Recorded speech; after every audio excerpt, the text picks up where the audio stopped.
হুট করে বড় মেয়ে প্ল্যান করলো কেক বানাবো কাজিনের জন্মদিন। তো পুরোটা প্ল্যান করার মাঝখান দিয়ে আমি বলি যে হঠাৎ করে চলো একটু শেয়ার করি। তো প্লেন কেকটা বানানোর পরে আমরা একটু চেক করলাম ভিতরটা কাঁচা আছে কিনা, দেখলাম যে না কাঁচা নেই। তো আমরা এটা এখন খুলে বের করব এবং এটাকে আজকে ক্রিম দিয়ে আমরা পার্টি কেকের মতো বানাবো। চেষ্টা করা হচ্ছে, বড় মেয়ের প্রথম। আমি অবশ্য কখনো বানাইনি পার্টি কেক, নর্মাল কেক। দেখুন সুন্দর হয়েছে, বেশ ফুলেছে, কেকটা কিন্তু সফটও হয়েছে, অনেক সফট হয়েছে। আমি দেখাচ্ছি, একটু দেখুন, একেবারে নরম তুলতুলে। পার্টি কেক বানানোটা খুবই কষ্টকর, আবার খুবই সোজা। পারলে খুব সহজ, না পারলে খুব কঠিন। এখানে 4টা ডিম দিয়ে বানানো হয়েছে, কোনো পরিমাণ নেই।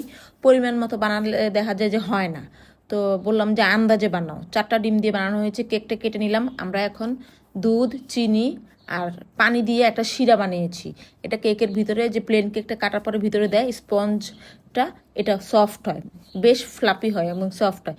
কিছু ক্রিম ব্লেন্ড করে নিয়েছি, ব্লেন্ড করে এখন এটার উপরে ক্রিমটা মাখানো হচ্ছে। খুবই মজা হয়েছে, এই ক্রিমটা কিন্তু খুবই মজা হয়েছে। আমি শুধু শুধু কতগুলো ক্রিম খেয়ে ফেলেছি, ভীষণ মজা হয়েছে।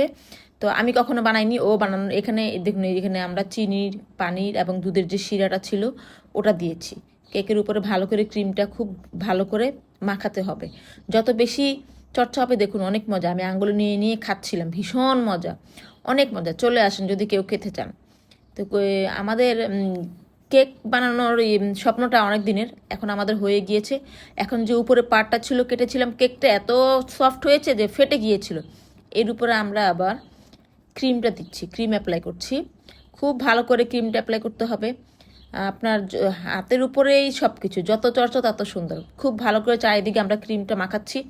মাখানোর পরে আমরা এখন সাইড দিয়েও ক্রিমটা দিব, খুব ভালো করে দিব, যাতে বাচ্চারা খেয়ে পছন্দ করে বা ভালো লাগে সবারই। তো আমরা এখন একটা এটাকে কি বলে, একটা শক্ত কাগজ দিয়ে সব দিক দিয়ে আমরা একবার ফিনিশিং দিব খুব সুন্দর করে, না হলে কিন্তু ভালো লাগবে না দেখতে, এবড়ো থেবড়ো হয়ে যাবে। চেষ্টা করা হচ্ছে। ক্রিমিং দেওয়া হয়ে গিয়েছে। এই সময়টা ভিডিও করতে মনে নেই, একটু ফুড কালার দিয়ে, পার্পল কালার ফুড কালার দিয়ে আজকে করবে।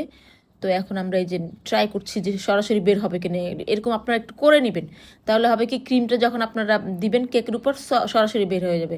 এই দেখুন দেওয়া হচ্ছে নিচে দিয়ে। এক একটা মোলাটের, এক একটা ডাইসের এক একটা কাজ।